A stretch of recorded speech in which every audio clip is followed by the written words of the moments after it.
Hello students, my self Deepu Kumar. आप सभी का धमाकेदार स्वागत है इस ज्ञान विज्ञान यूट्यूब चैनल पर। आज हम लोग 11th क्लास केमिस्ट्री का एक बहुत ही इम्पोर्टेंट चैप्टर जो कि पीरियोडिक क्लासिफिकेशन है, इसकी आज हम लोग शुरुआत करने जा रहे हैं। स्टूडेंट्स, इस चैप्टर से ऑलमोस्ट एवरी एग्जाम में क्वेश्चन आते हैं, जो कि बोर्ड एग्जाम हो गया, जेईई मेंस हो गया, नीट हो गया और सीयूईटी हो गया। और इस चैप्टर के क्वेश्चन एग्जामिनेशन हॉल में हम लोग को कभी कभी परेशान करने लगते हैं, किंतु मैं आप सबको इंश्योर करना चाहता हूं कि इस चैप्टर के एक सीरीज आएंगे।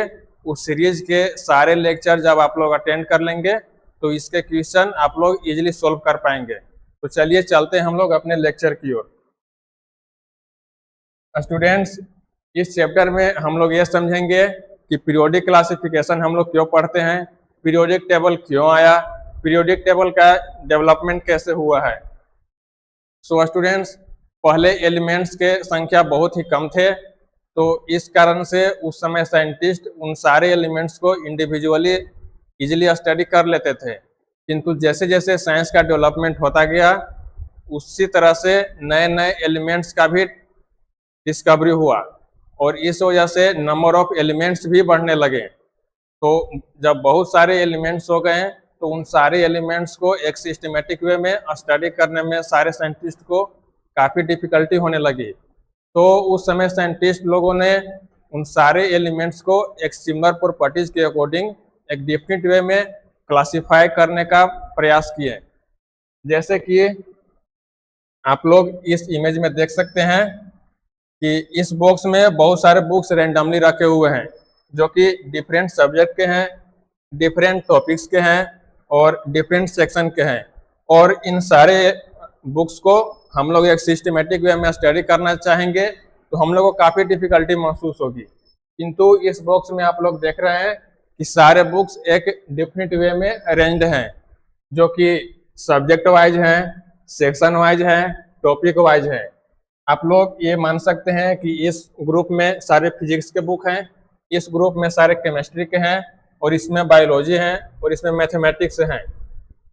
तो इस तरह से हम लोग इस बॉक्स के सारे बुक्स को एक डेफिनेट वे में स्टडी कर सकेंगे। तो इसी तरह से जब नंबर ऑफ एलिमेंट्स काफ़ी हो गए हैं तो उन सारे एलिमेंट्स को एक सिमिलर प्रॉपर्टीज के अकॉर्डिंग साइंटिस्ट लोगों ने क्लासिफाई करने का प्रयास किया। इसी क्रम में एक जर्मन साइंटिस्ट हैं, डोरबेराइनर साहब। उन्होंने उस समय के जो भी नॉन एलिमेंट्स थे उनको एक 3 एलिमेंट्स के ग्रुप में डिवाइड किया और उनको एक ट्रेड्स का नाम दिया। इस ट्रेड्स के अकॉर्डिंगली उन्होंने ये बताया कि जब 3 एलिमेंट्स के एक ग्रुप को उनके एटॉमिक मास के इंक्रीजिंग ऑर्डर में जब हम लोग अरेंज करेंगे तो उस अरेंजमेंट में जो मिड एलिमेंट होगा उसका जो एटॉमिक मास फर्स्ट एलिमेंट और थर्ड एलिमेंट के मीन एटॉमिक मास के इक्वल होगा। जैसे कि हम लोग एक एग्जाम्पल के थ्रू देख सकते हैं।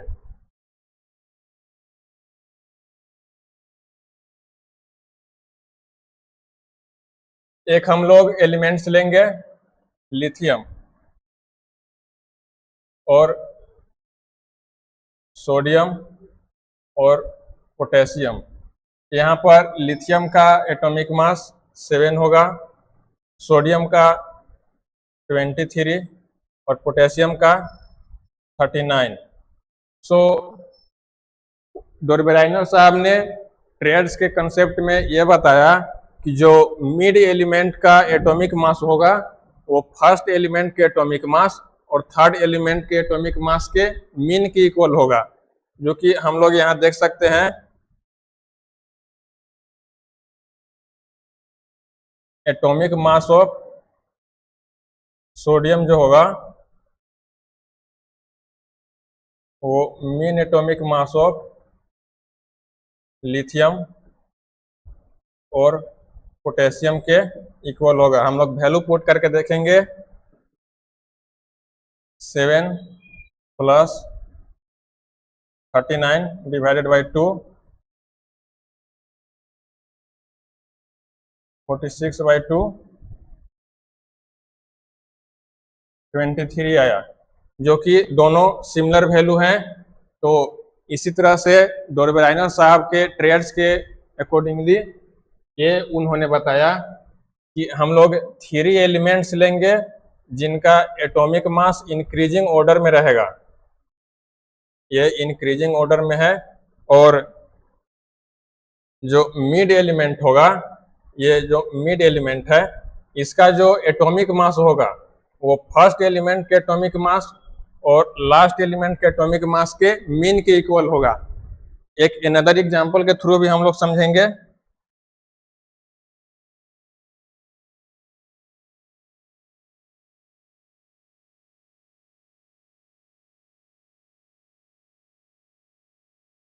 एक और एग्जांपल लेते हैं,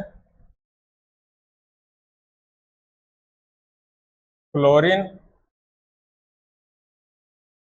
ब्रोमीन और आयोडीन। क्लोरीन का जो एटॉमिक मास है वो 35.5, ब्रोमीन का 80 और आयोडीन का 127। यहाँ पर भी उन्होंने एक ट्रेड्स के थ्रू बताया कि हम 3 एलिमेंट्स का एक ग्रुप लेंगे जिनका एटॉमिक मास इंक्रीजिंग ऑर्डर में रहेगा, और जो मिड एलिमेंट रहेगा उसका एटॉमिक मास फर्स्ट एलिमेंट के एटॉमिक मास और थर्ड एलिमेंट के एटॉमिक मास के मीन के इक्वल होगा। तो यहाँ पर भी हम लोग बाय कैलकुलेशन देखेंगे क्या होता है।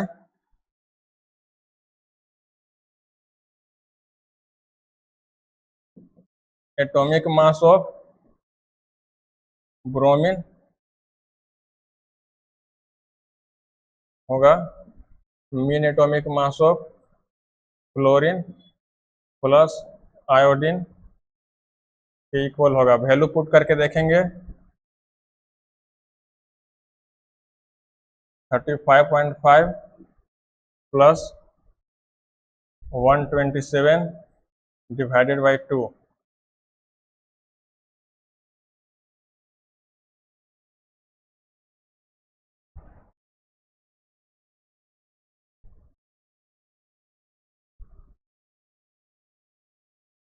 तो यहाँ पर वैल्यू आया 81.5।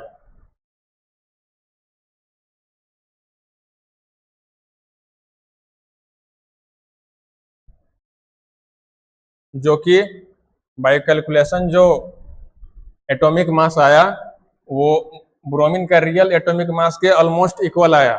तो यहाँ पर भी ये 3 एलिमेंट्स ट्रेड्स लॉ फॉलो कर रहे हैं। एक अनदर एग्जांपल भी हम लोग देखेंगे।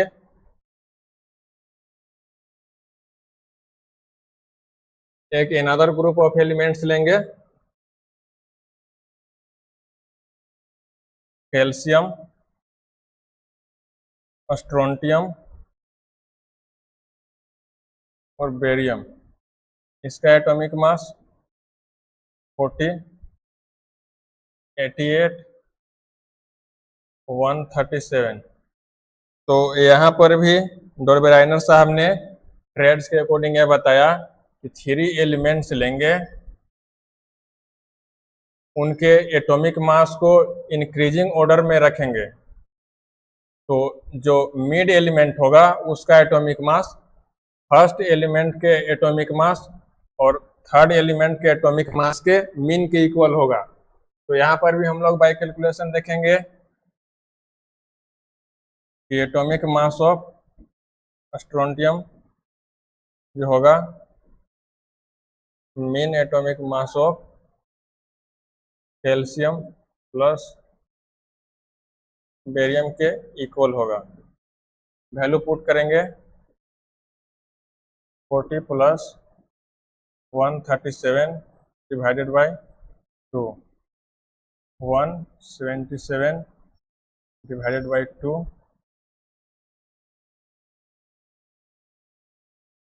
88.5। जो कि यहाँ पर भी देख रहे हैं कि ऑलमोस्ट दोनों वैल्यू इक्वल आए हैं। तो यहाँ पर भी हम लोग देख रहे हैं कि ट्रेड्स लॉ फॉलो हो रहे हैं। तो इसी तरह से डोरबेराइनर साहब ने बताया कि सारे एलिमेंट्स को हम लोग 3 ग्रुप्स में डिवाइड करेंगे, 3 एलिमेंट्स ऑफ ग्रुप में डिवाइड करेंगे। उसमें जो मिड एलिमेंट होगा उसका एटॉमिक मास फर्स्ट एलिमेंट के एटॉमिक मास और थर्ड एलिमेंट के एटॉमिक मास के मीन के इक्वल होगा। तो यहाँ पर आप लोग देख सकते हैं कि इन तीनों का प्रॉपर्टी भी सिमिलर है। और प्रीवियस जो एग्जांपल लिए थे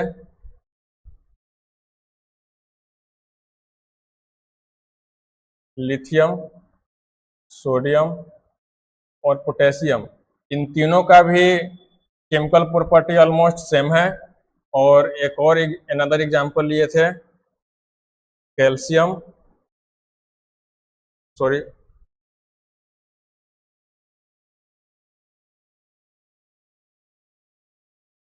क्लोरीन, ब्रोमीन, आयोडीन, ये तीनों ट्रेड्स लॉ फॉलो कर रहे हैं और ये तीनों का केमिकल प्रॉपर्टी भी ऑलमोस्ट सिमिलर है।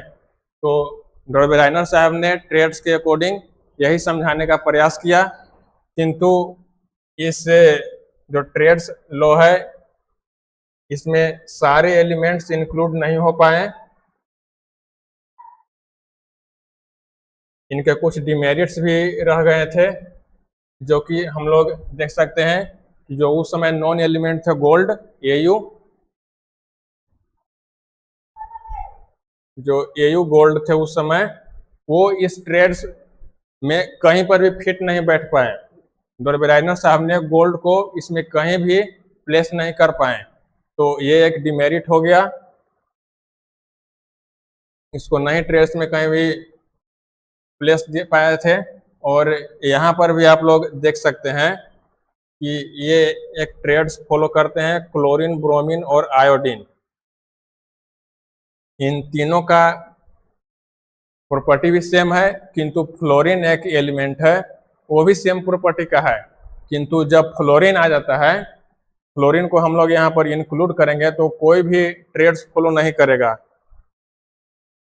यहाँ पर इसको ये ट्रेड्स फॉलो करना चाहिए जो कि सिमिलर प्रॉपर्टी के हैं और इनके एटॉमिक मास भी इंक्रीजिंग ऑर्डर में है, किंतु ये यहाँ पर ट्रेड्स फॉलो नहीं करेंगे। हम लोग यहाँ पर देख सकते हैं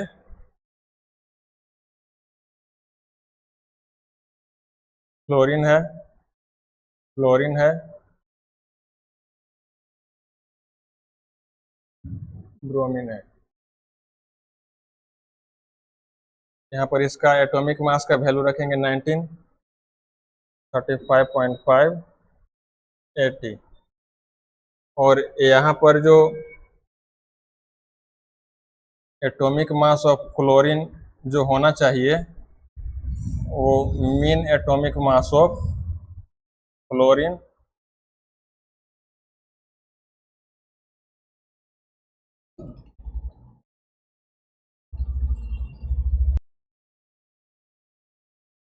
यहाँ पर भी एक हम लोग देख सकते हैं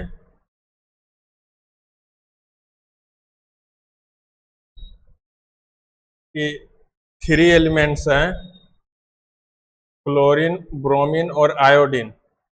ये ट्रेड्स फॉलो करते हैं, किंतु इसके पहले जो फ्लोरीन है इसका भी सिमिलर प्रॉपर्टी है। ये चारों ऑलमोस्ट सिमिलर प्रॉपर्टी के हैं, किंतु यहाँ पर हम लोग ये देखेंगे जब हम लोग फ्लोरीन को इंक्लूड करते हैं किसी ट्रेड्स में तो ये ट्रेड्स लॉ फॉलो नहीं करते हैं।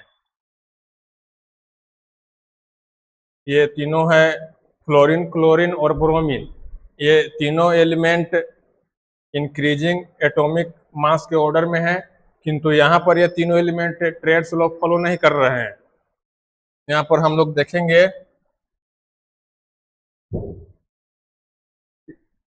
एक क्लोरीन है,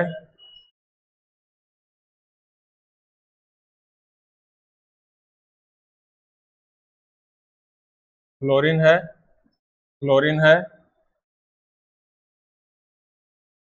और ब्रोमीन, इन सब का एटॉमिक मास पुट करेंगे 19, 35.5 और 80। तो यहाँ पर जो क्लोरीन का एटॉमिक मास है, क्लोरीन का जो एटॉमिक मास है ये फ्लोरीन का एटॉमिक मास और ब्रोमीन के एटॉमिक मास के मीन के इक्वल आना चाहिए, किंतु यहाँ पर ये फॉलो नहीं कर रहा है।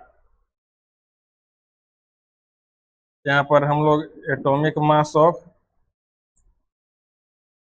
फ्लोरीन देखेंगे, तो एटॉमिक मास ऑफ फ्लोरीन और ब्रोमीन के मीन के इक्वल आना चाहिए। तो देखेंगे, वैल्यू पुट करेंगे।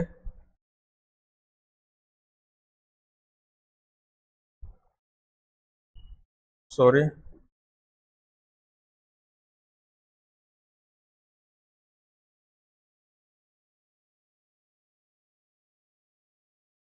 यहाँ पर जो फ्लोरीन का एटॉमिक मास है वो mean atomic mass of fluorine और ब्रोमीन के इक्वल आना चाहिए। वैल्यू पुट करेंगे, 19 plus 80 divided by 2, 99 divided by 2, 49.5 आया। यहाँ हम लोग देख रहे हैं कि बाई कैलकुलेशन क्लोरीन का जो एटॉमिक मास है वो 49 आ रहा है, जो कि रियल वैल्यू से डिफरेंट है। तो यहाँ पर भी ये ट्रेड्स लोग फॉलो नहीं कर रहे हैं, जो इसके डिमेरिट हो गए। तो इस वजह से डोरबेराइनर साहब का जो ये ट्रेड्स का कंसेप्ट था तो ये फेल्ड और रिजेक्ट हो गया। तो इसके बाद एक अनदर साइंटिस्ट आए जो न्यूलैंड साहब थे। तो न्यूलैंड साहब ने उस समय एक ऑक्टेव्स का कंसेप्ट दिया। ऑक्टेव्स के अकॉर्डिंग उन्होंने ये बताया कि जो म्यूजिकल नोट्स होते हैं, 7 म्यूजिकल नोट्स आप सभी लोग जानते होंगे, जो कि होते हैं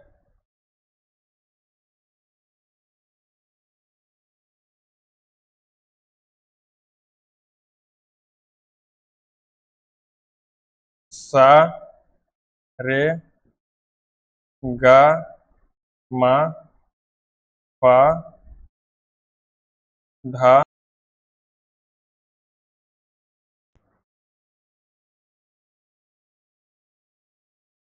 ये 7 म्यूजिकल नोट्स होते हैं। 1 2 3 4 5 6 7। तो जैसे म्यूजिकल नोट्स में जो 8th टर्म होगा वो रिपीट हो जाता है फर्स्ट टर्म का। यहाँ पर जो भी 8th टर्म होगा वो सा होगा, सा होगा।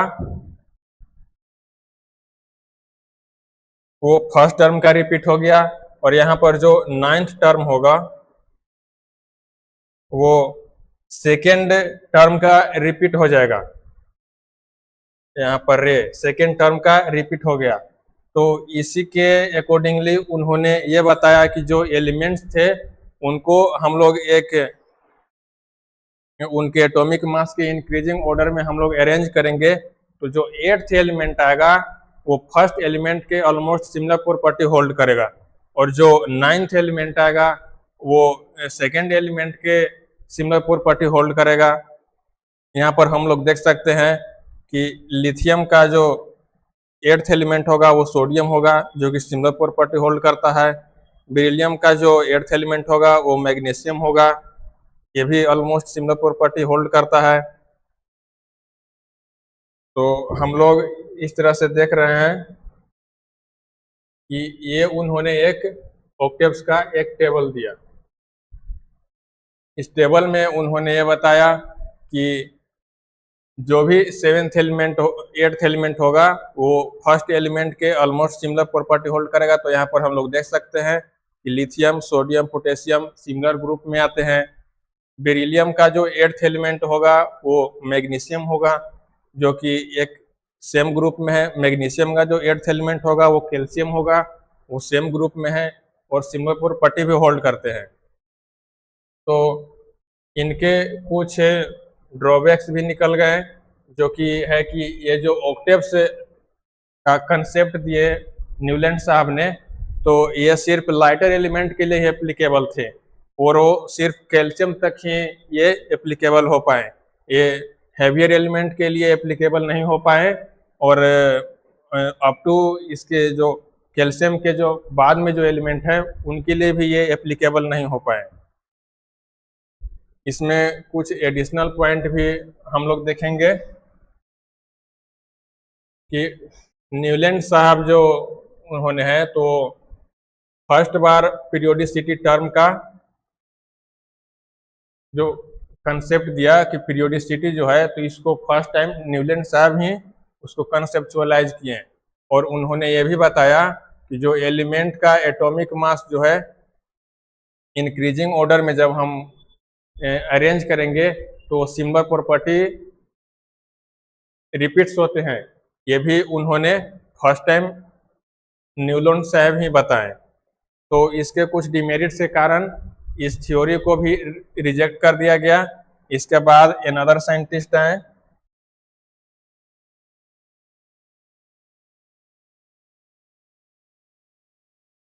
हम लोग इसका डिमेरिट्स भी देख चुके हैं, डिस्कस कर चुके हैं कि ये सिर्फ लाइटर एलिमेंट के लिए एप्लीकेबल थे।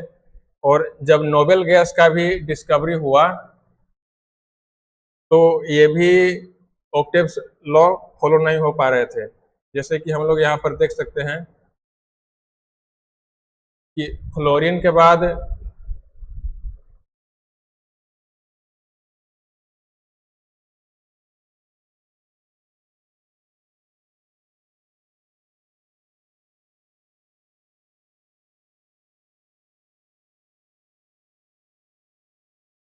फ्लोरीन के बाद नियोन का डिस्कवरी हुआ,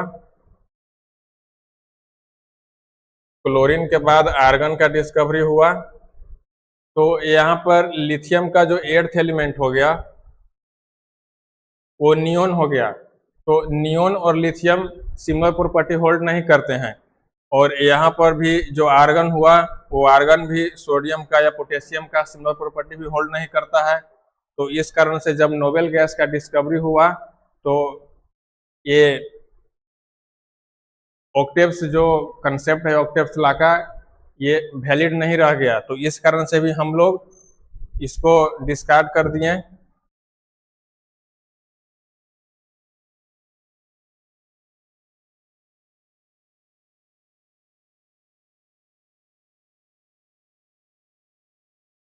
इस बात को नोट करेंगे कि लिथियम और सोडियम सेम प्रॉपर्टी होल्ड नहीं करते हैं, नियोन सोडियम और आर्गन भी सेम प्रॉपर्टी होल्ड नहीं करते हैं। तो इसके बाद एक अनदर साइंटिस्ट आए जो लेथरमेयर थे, उन्होंने उस समय के एलिमेंट्स को एक ग्राफ के थ्रू रिप्रेजेंट किए जो कि ये ऑक्टेव्स लेथरमेयर कर्व के नाम से इसको बोलते हैं। तो उन्होंने इस कर्व के थ्रू ये बताया कि इस कर्व के जो सेम पोजीशन है, सिमिलर पोजीशन है, उस सारे पोजीशन पर सिमिलर प्रॉपर्टी के एलिमेंट आते हैं। इसमें उन्होंने एटॉमिक वॉल्यूम वाई एक्सिस पर एटॉमिक वॉल्यूम को पुट किया और एक्स एक्सिस पर एटॉमिक वेट को पुट किया और एक ग्राफ बना दिए। इस ग्राफ के थ्रू उन्होंने ये बताया कि जो ग्राफ का सेम पोजीशन है, सिमिलर पोजीशन है, उसमें सिमिलर प्रॉपर्टी के एलिमेंट्स ये प्लेस होंगे।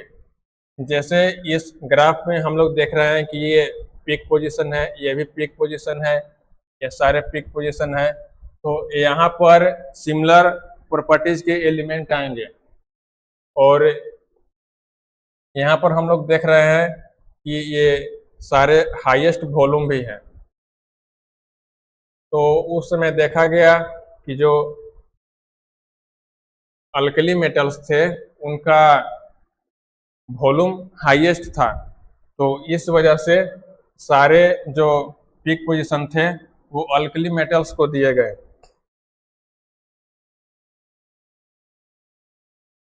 तो यहाँ पर लिथियम को प्लेस किया गया, यहाँ पर सोडियम को प्लेस किया गया, यहाँ पर पोटेशियम को प्लेस किया गया, यहाँ पर रुबिडियम को प्लेस किया गया, यहाँ पर सीजियम को प्लेस किया गया।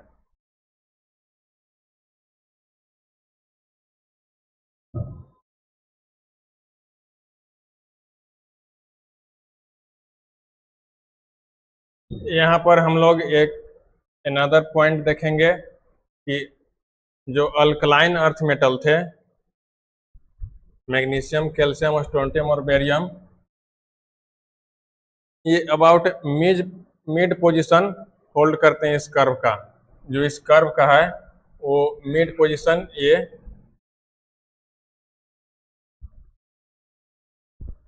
ये पोजीशन होल्ड करते हैं, क्योंकि इनका वॉल्यूम भी मिड होता है। और एक अनदर पॉइंट देखेंगे कि जो हेलोजन्स थे, तो इस कर्व का असेंडिंग पोर्शन होल्ड करते हैं। यहाँ पर जो हेलोजन्स थे,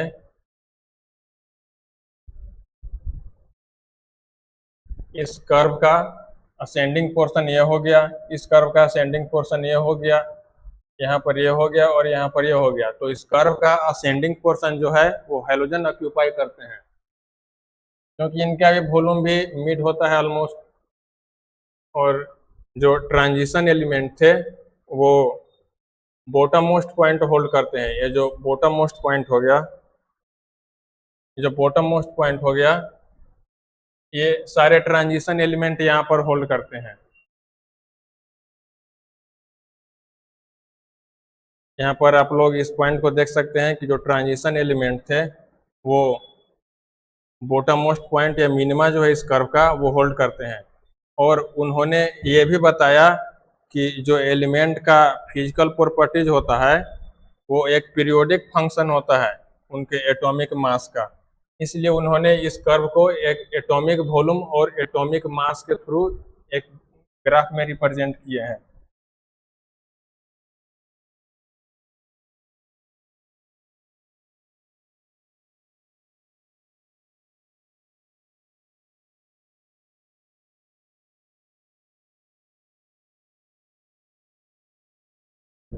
उसके बाद एक अनदर साइंटिस्ट आए जो कि मेंडलीव साहब थे। उनके पीरियड में अराउंड 63 एलिमेंट्स नोन थे। उन सारे एलिमेंट्स को उन्होंने ग्रुप और पीरियड में डिवाइड कर दिया। उन्होंने 8 वर्टिकल कॉलम्स बनाए इस तरह से, और उन्होंने 7 हॉरिजेंटल पीरियड बनाए इस तरह से। और उन्होंने जो सेम ग्रुप था, एक ग्रुप में जो भी एलिमेंट्स को पुट किए वो सारे सिमिलर प्रॉपर्टी होल्ड कर रहे थे। और एक जो हॉरिजेंटल पीरियड में उन्होंने जो जिस भी एलिमेंट को पुट किया वो सेम टेल के थे।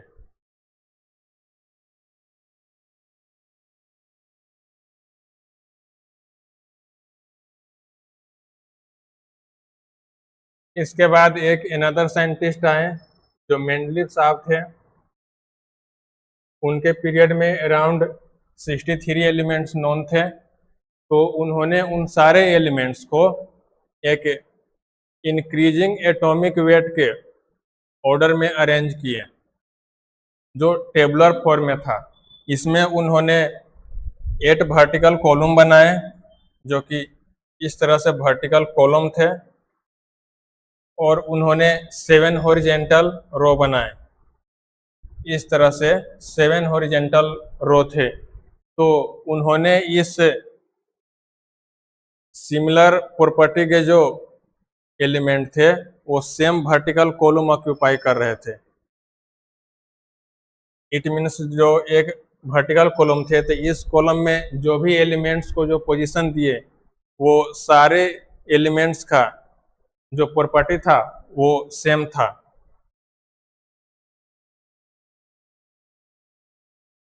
जैसे आप इसमें देख सकते हैं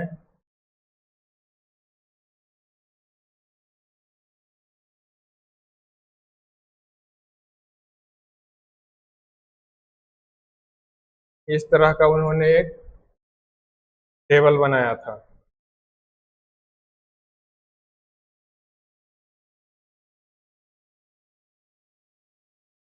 जो 7 वर्टिकल कॉलम थे,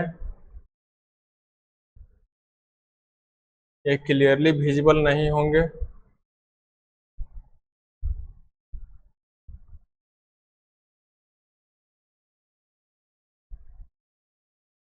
ये 7 वर्टिकल कॉलम थे। इस जो भी एक वर्टिकल कॉलम है, इसको ग्रुप बोले। इस ग्रुप में जितने भी एलिमेंट्स आएंगे उनका प्रॉपर्टी ऑलमोस्ट सिमिलर होगा। इसमें सारे सिमिलर प्रॉपर्टी के एलिमेंट्स हैं, इसमें भी सारे सिमिलर प्रॉपर्टी के एलिमेंट है, इसमें भी सारे सिमिलर प्रॉपर्टी के एलिमेंट हैं।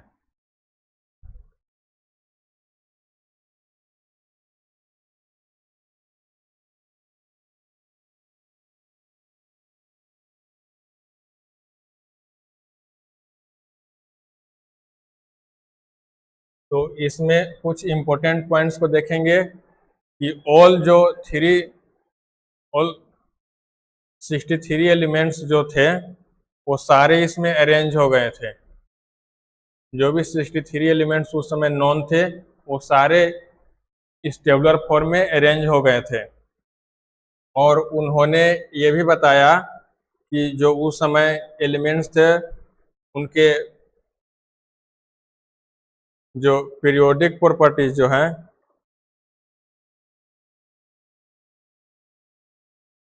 जो पीरियोडिक प्रॉपर्टीज हैं वो एटॉमिक वेट के प्रोपोर्शनल हैं। इस बात को आप लोग नोट करेंगे कि वो एटॉमिक वेट के प्रोपोर्शनल हैं। और उस समय तक कुछ कुछ एलिमेंट नहीं भी मिले थे, तो उनका उन्होंने कुछ प्रेडिक्शन किया और इसके लिए उन्होंने एक स्पेस छोड़ दिया था। एक अनदर टेबल में हम दिखा रहे हैं आपको।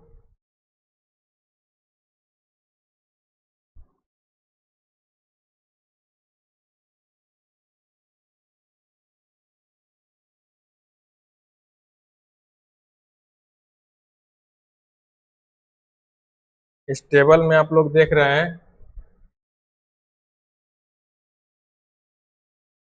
कि यहाँ पर जो एल्यूमिनियम है, एल्यूमिनियम यहाँ पर है, तो इसके नीचे एक स्पेस छोड़ दिए। यहाँ पर उस समय एलिमेंट नोन नहीं थे।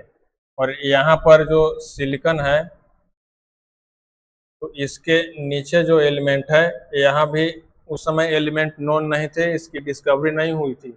तो यहाँ पर भी उन्होंने एक स्पेस छोड़ दिया और यहाँ पर भी उन्होंने स्पेस छोड़ दिया। और इसका उन्होंने नेम दिया था एका एल्युमिनियम।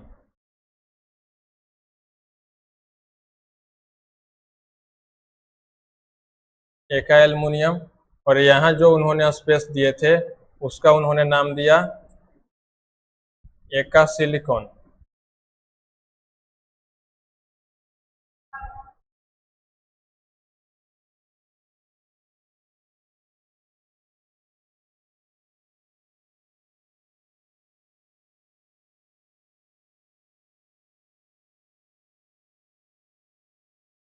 और इसमें एक अनदर पॉइंट देखेंगे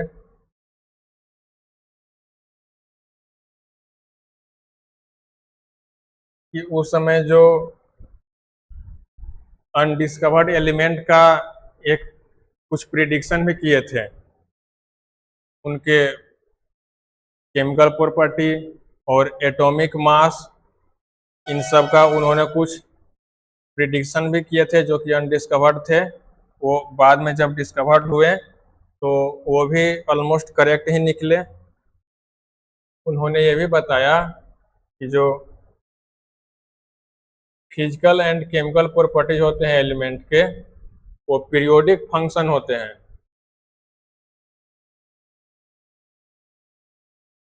उनके एटॉमिक मास के। इस बात को नोट करेंगे कि जो एलिमेंट के फिजिकल प्रॉपर्टी होते हैं वो एटॉमिक मास के पीरियोडिक फंक्शन होते हैं। और उन्होंने बेरियम का जो एटॉमिक मास था उसका भी उन्होंने करेक्शन किया था। यहाँ पर आप लोग देख सकते हैं कि उन्होंने बेरियम का एक करेक्शन भी किया था।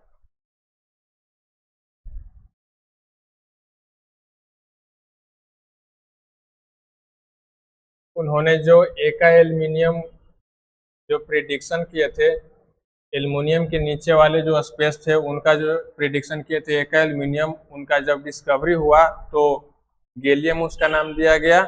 और जो सिलिकॉन के नीचे वाले एलिमेंट थे जिसका उन्होंने प्रिडिक्शन किया नेम एका सिलिकॉन, वो जब डिस्कवरी उसका हुआ तो उसका नाम जर्मेनियम दिया गया। तो यहाँ पर हम लोग ये समझेंगे कि जो गैलियम एलिमेंट का डिस्कवरी हुआ तो उसका उन्होंने प्रिडिक्शन किया कि जब भी इसका डिस्कवरी होगा तो उसका एटॉमिक मास 68 आएगा, उसका जो ऑक्साइड नेचर होगा E2O3 के फॉर्म में रहेगा, उसका जो हैलाइड रहेगा वो ECl3 के फॉर्म में रहेगा। जब आफ्टर डिस्कवरी उसका देखा गया तो एटॉमिक मास 70 आए जो कि ऑलमोस्ट सिमिलर थे। उसका ऑक्साइड नेचर भी देखा गया कि GaO3 के फॉर्म में बनता है, तो ये भी सिमिलर हो गए, ये भी करेक्ट हो गया। उसका हैलाइड का नेचर भी देखा गया कि GaCl3 आया, वो भी करेक्ट निकल गए। तो उन्होंने जिस भी अनडिस्कवर्ड एलिमेंट का जो प्रिडिक्शन किए थे वो आफ्टर डिस्कवरी उन सारे उनका प्रिडिक्शन करेक्ट निकले। और हम लोग अनदर भी एलिमेंट देखेंगे जिसका एका सिलिकॉन उन्होंने नोमेनक्लेचर किया था, उसका जब डिस्कवरी हुआ तो उसका नाम जर्मेनियम दिया गया। तो जर्मेनियम का जो उन्होंने प्रिडिक्शन किया था, उन्होंने ये बताया कि जब भी ये एका सिलिकॉन का डिस्कवरी होगा उसका एटॉमिक मास 72 आएगा और जो ऑक्साइड नेचर होगा वो EO2 के फॉर्म में रहेगा और उसका जो हैलाइड रहेगा वो ECl4 के फॉर्म में रहेगा। यहाँ पर हम लोग करेक्शन करेंगे, ECl4 के फॉर्म में रहेगा।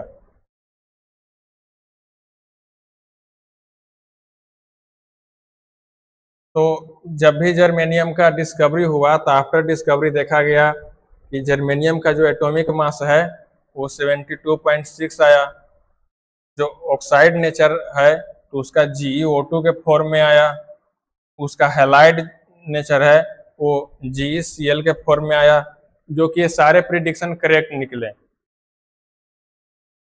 तो फर्स्ट टाइम ये साइंटिस्ट इन्होंने जो प्रिडिक्शन किया वो ऑलमोस्ट सारे करेक्ट निकले, किंतु इनके कुछ ड्रॉबैक्स भी थे, जैसे कि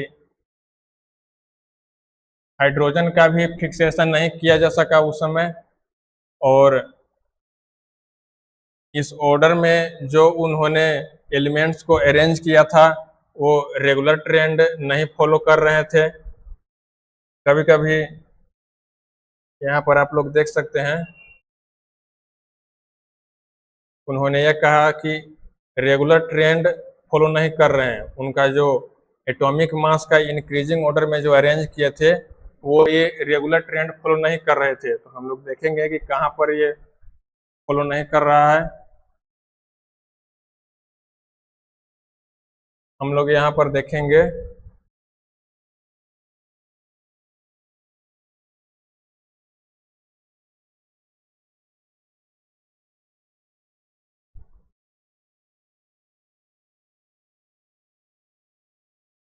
यहाँ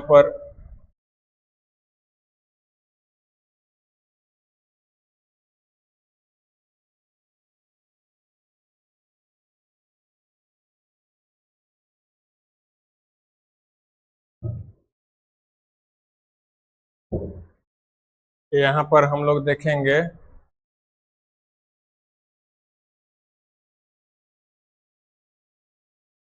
कि कोबाल्ट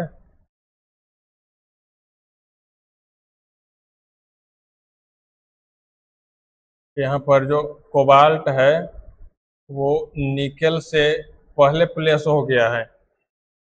स्टेबुलर फॉर्म में उन्होंने कोबाल्ट को निकेल से पहले प्लेस किया था, जो कि रियल में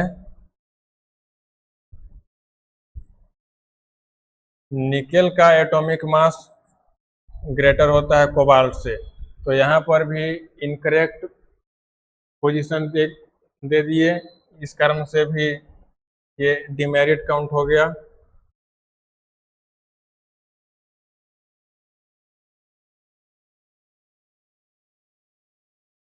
तो यहाँ पर इसी बात को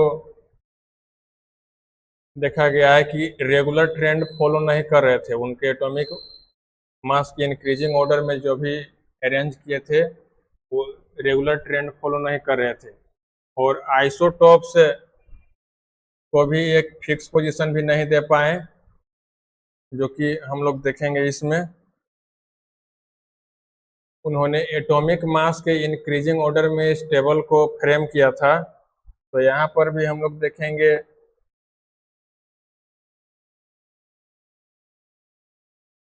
कि हाइड्रोजन के जो आइसोटोप्स होते हैं, यहाँ हाइड्रोजन के जो आइसोटोप्स होते हैं ये तो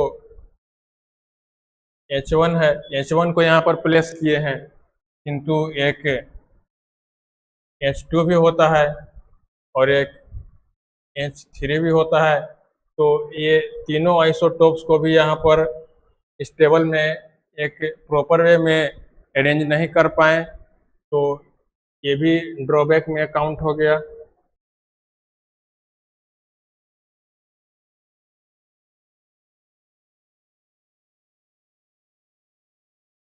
तो यहाँ पर यही बताया गया है कि जो आइसोटोप्स थे तो इनको एक प्रॉपर पोजीशन देने में भी फेल हो गए थे।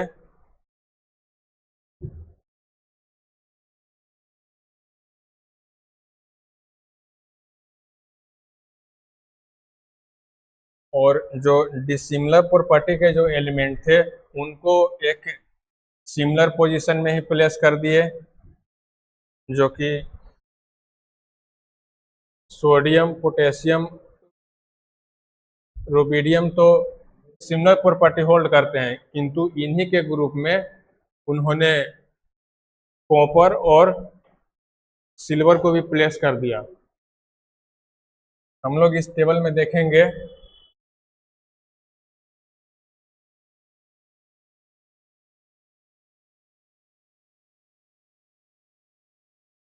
यहाँ पर सोडियम है, पोटेशियम है, रुबिडियम है,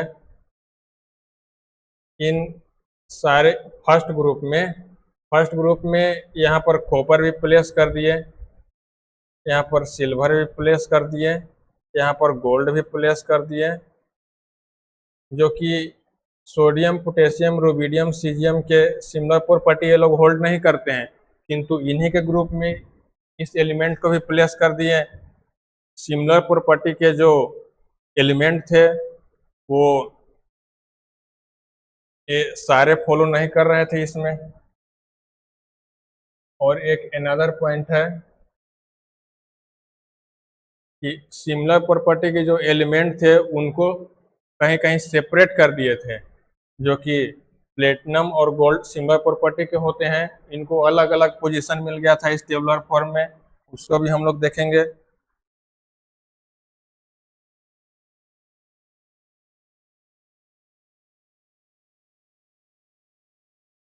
यहाँ पर प्लेटिनम है और यहाँ पर गोल्ड है, ये दोनों एलिमेंट सिमिलर प्रॉपर्टी होल्ड करते हैं, किंतु ये दोनों एलिमेंट को अलग अलग पोजीशन मिल गया, तो ये भी एक ड्रॉबैक हो गया।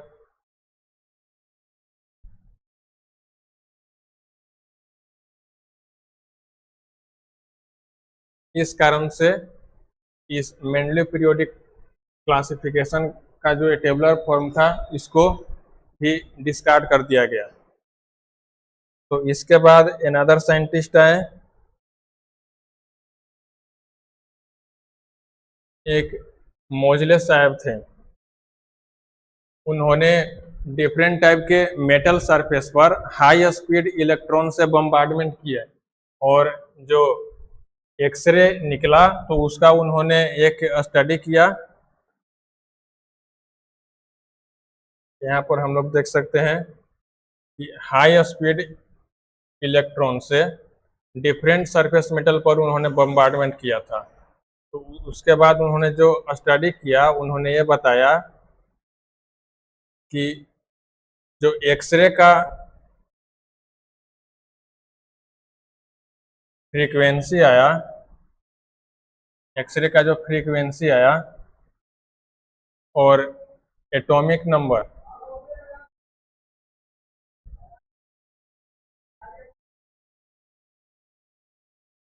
वो एटॉमिक नंबर के जेड के ये बीच में एक रिलेशन इस्टेब्लिश किए। उनमें उन्होंने ये पाया कि फ्रीक्वेंसी के स्क्वायर रूट के इक्वल होता है ए इंटू जेड माइनस बी, जहाँ पर ए और बी कांस्टेंट है। इसमें उन्होंने कुछ इंपॉर्टेंट पॉइंट्स बताए कि every element have different types of X-rays having a specific type of property. आज हम लोग किसी भी एलिमेंट्स को कैसे उसको स्पेसिफिक वे में समझते हैं कि उसमें कितने इलेक्ट्रॉन और प्रोटॉन और न्यूट्रॉन है, उसके मेनली प्रोटॉन के बेसिस पर उस एलिमेंट को आइडेंटिफाई किया जाता है। किंतु उस समय उन्होंने जो एक्सरे का जो हाई स्पीड इलेक्ट्रॉन से जो बम्बार्डमेंट करने के बाद जो एक्सरे को जो उन्होंने डिटेक्ट किया, वो एक्सरे उस पार्टिकुलर एलिमेंट के एक पार्टिकुलर प्रॉपर्टीज को रिप्रेजेंट करता था। डिफरेंट टाइप्स ऑफ एलिमेंट के डिफरेंट टाइप्स ऑफ उस समय एक्सरे का ऑब्जर्वेशन किया गया। और उन्होंने ये भी बताया कि properties of an atom is proportional to the atomic mass. उन्होंने एटॉमिक नंबर। उन्होंने ये भी बताया, फर्स्ट टाइम उन्होंने एटॉमिक नंबर के अकॉर्डिंगली प्रॉपर्टीज को रिप्रेजेंट किया। नहीं तो अब तक सारे साइंटिस्ट जो थे वो किसी भी एलिमेंट को एटॉमिक मास के थ्रू ही उसमें कुछ रिलेशनशिप इस्टेब्लिश कर पा रहे थे। किंतु यहाँ पर यह बताया गया कि एटॉमिक नंबर के प्रोपोर्शनल होते हैं किसी भी एलिमेंट के प्रॉपर्टीज।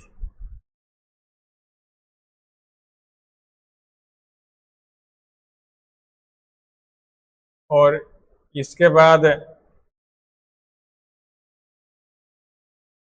नील बोर साहब आए और बहुत सारे साइंटिस्ट आए। उन सभी के कंट्रीब्यूशन से एक मॉडर्न पीरियोडिक टेबल का डेवलपमेंट हुआ। इसमें यह बताया गया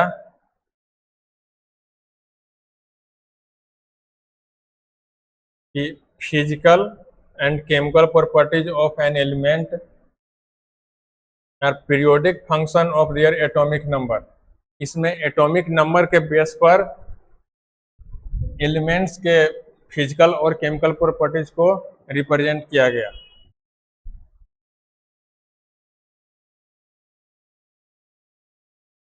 इसमें पीरियोडिसिटी टर्म का भी डिफाइन किया गया।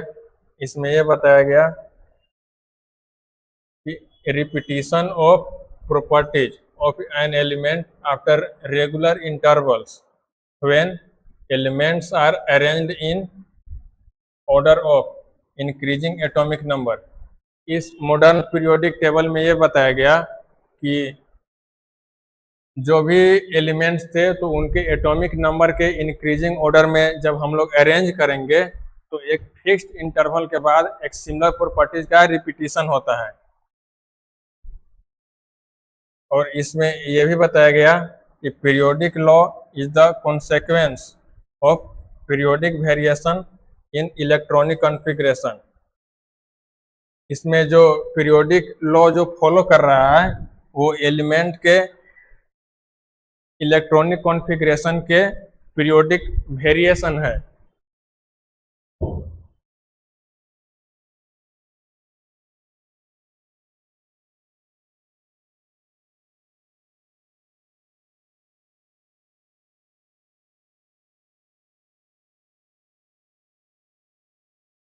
इसमें जो मॉडर्न पीरियोडिक टेबल है तो उसमें 7 हॉरिजेंटल रो बनाए गए। इस तरह से 7 हॉरिजेंटल रो बनाए गए। तो इस जो भी हॉरिजेंटल रो बनाए गए, इसमें जो भी एलिमेंट प्लेस किए गए, तो ये सारे एलिमेंट सेम ही वैलेंस सेल के थे। एक कहीं भी हम कोई देखेंगे हॉरिजेंटल रो, इसमें जो भी एलिमेंट्स को हम लोग प्लेस करेंगे वो सेम वैलेंस सेल के रहेंगे। और 18 वर्टिकल कॉलम्स बनाए गए इस तरह से। 18 वर्टिकल कॉलम्स बनाए गए। इसमें यह बताया गया कि elements of same group have similar valence shell electronic configuration. It means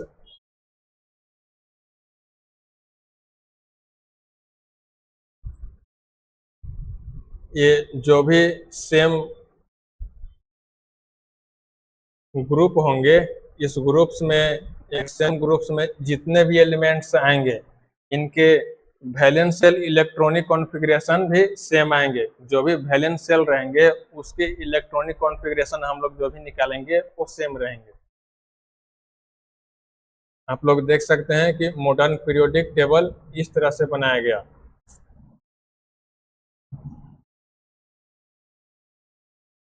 इसमें ये बताया गया इस तरह से 18 वर्टिकल कॉलम बनाए गए जिसको ग्रुप नाम दिया गया। ये सारे वर्टिकल कॉलम है, इसको ग्रुप नाम दिया गया। इन सारे ग्रुप्स में जो भी एलिमेंट्स आएंगे उनके वैलेंस सेल का हम इलेक्ट्रॉनिक कॉन्फ़िगरेशन निकालेंगे तो सेम रहेंगे। और इसमें जो भी एलिमेंट्स भी रहेंगे वो ऑलमोस्ट सिमिलर प्रॉपर्टी के रहेंगे।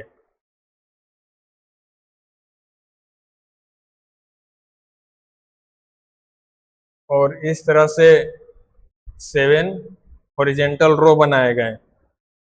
ये हॉरिजेंटल रो हैं, ये आप देख रहे हैं, ये हॉरिजेंटल रो हैं ये सारे।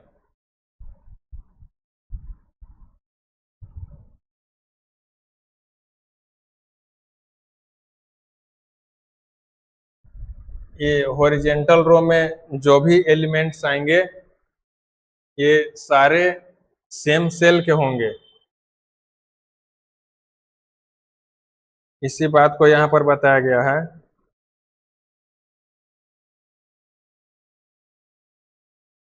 जो भी सेम हॉरिजेंटल रो के एलिमेंट रहेंगे वो सेम वैलेंस सेल के रहेंगे। और जो भी सेम ग्रुप्स के एलिमेंट रहेंगे उनके वैलेंस सेल का इलेक्ट्रॉनिक कॉन्फ़िगरेशन भी सेम रहेगा।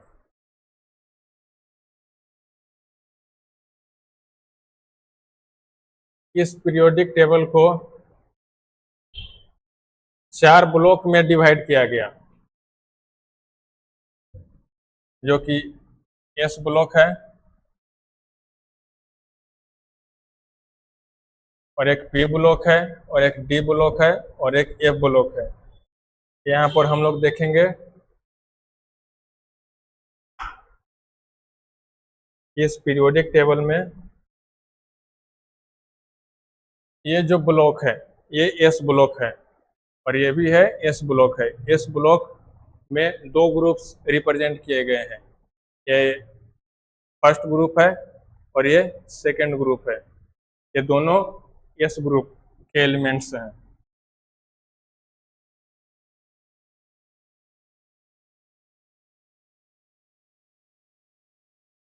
और एक अनदर ग्रुप है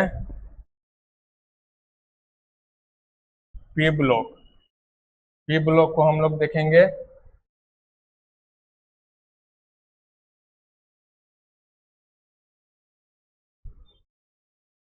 इस पीरियोडिक टेबल का ये जो पोर्शन है ये पी ब्लॉक पोर्शन है, ये पी ब्लॉक पोर्शन है। इस पी ब्लॉक पोर्शन के ऊपर में आप देख रहे हैं कि हीलियम है। इस बात का खास ध्यान रखिएगा कि हीलियम पी ब्लॉक का एलिमेंट नहीं है। हीलियम को यहाँ और इनर्ट गैस के ग्रुप के थ्रू यहाँ पर रखा गया है, किंतु ये पी ब्लॉक एलिमेंट में कंसीडर नहीं किए जाते हैं। और एक नेक्स्ट ग्रुप हम लोग देख रहे हैं, इस पीरियोडिक टेबल का ये जो मिड पोर्शन है ये डी ब्लॉक एलिमेंट्स का है, ये पोर्शन डी ब्लॉक एलिमेंट्स का है। और एक अनदर पोर्शन है जो बॉटम में प्लेस किए जाते हैं, ये एफ ब्लॉक है। एफ ब्लॉक में 2 रोज हैं,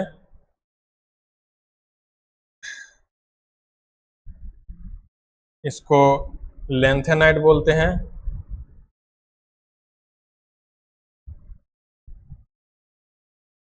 और इसको एक्टेनाइट सीरीज बोलते हैं।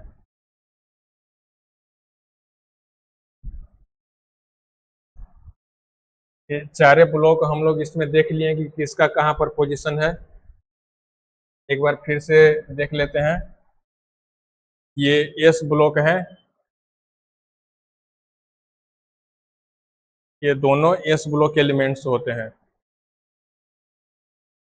ये S1 है और ये S2 है और यहाँ पर पी ब्लॉक के एलिमेंट है।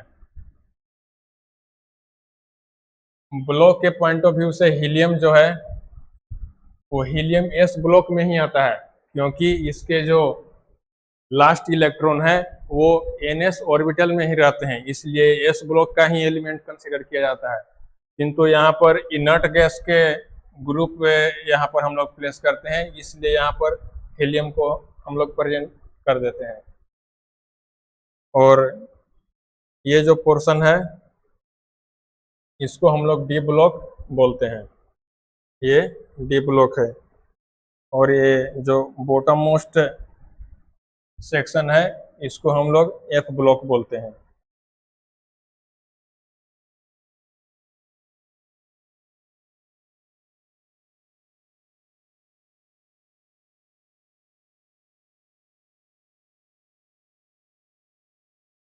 यहाँ पर हम लोग ये डिस्कस कर चुके हैं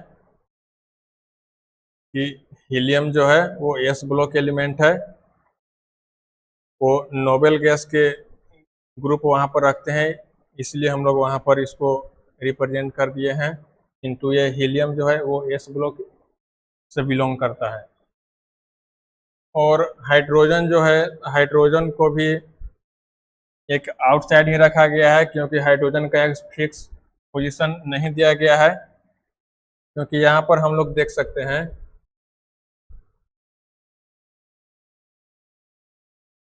कि इस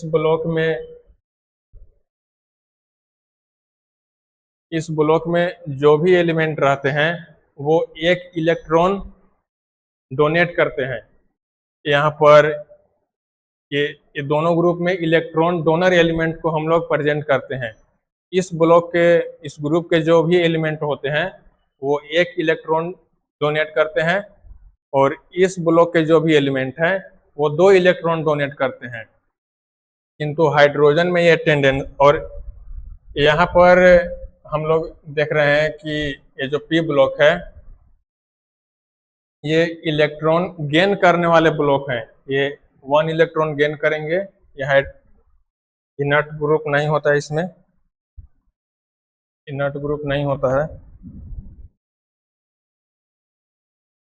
ये सारे इलेक्ट्रॉन एक्सेप्टर ग्रुप हैं। ये इतना जो पोर्शन है ये ब्लॉक का, ये इलेक्ट्रॉन एक्सेप्टर पोर्शन है। किंतु हाइड्रोजन का जो एक टेंडेंसी है वो एक इलेक्ट्रॉन एक्सेप्ट भी कर सकता है, एक इलेक्ट्रॉन डोनेट भी कर सकता है। इसलिए हम लोग हाइड्रोजन को कभी कभी यहाँ पर फिक्स करते हैं, कभी कभी यहाँ पर भी फिक्स करते हैं, क्योंकि इस ग्रुप का जो एलिमेंट है वो 1 इलेक्ट्रॉन एक्सेप्ट करता है। तो हाइड्रोजन के अंदर भी कभी कभी टेंडेंसी रहती है कि 1 इलेक्ट्रॉन एक्सेप्ट भी करता है, कभी कभी 1 इलेक्ट्रॉन डोनेट भी करता है। इसलिए हाइड्रोजन को हम लोग एक कभी भी फिक्स पोजीशन नहीं दे पाए हैं। इसलिए इस पीरियोडिक टेबल में भी एक फिक्स पोजीशन हाइड्रोजन को नहीं दिया जा सका। इसी बात को यहाँ पर रिप्रेजेंट किया गया है।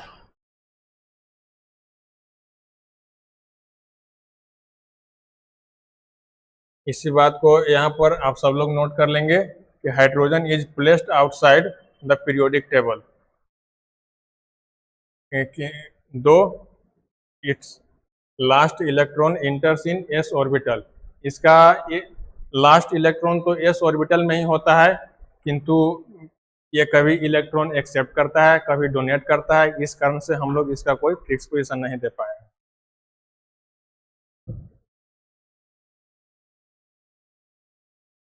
तो यहाँ पर हम लोग आज एस ब्लॉक डिस्कस कर लिए। इसके कुछ प्रॉपर्टीज भी हैं, कुछ कैरेक्टरिस्टिक का स्पेशल प्रॉपर्टीज हैं, उसको हम लोग नेक्स्ट क्लास में डिस्कस करेंगे। एस ब्लॉक भी डिस्कस करेंगे और पी ब्लॉक भी डिस्कस करेंगे।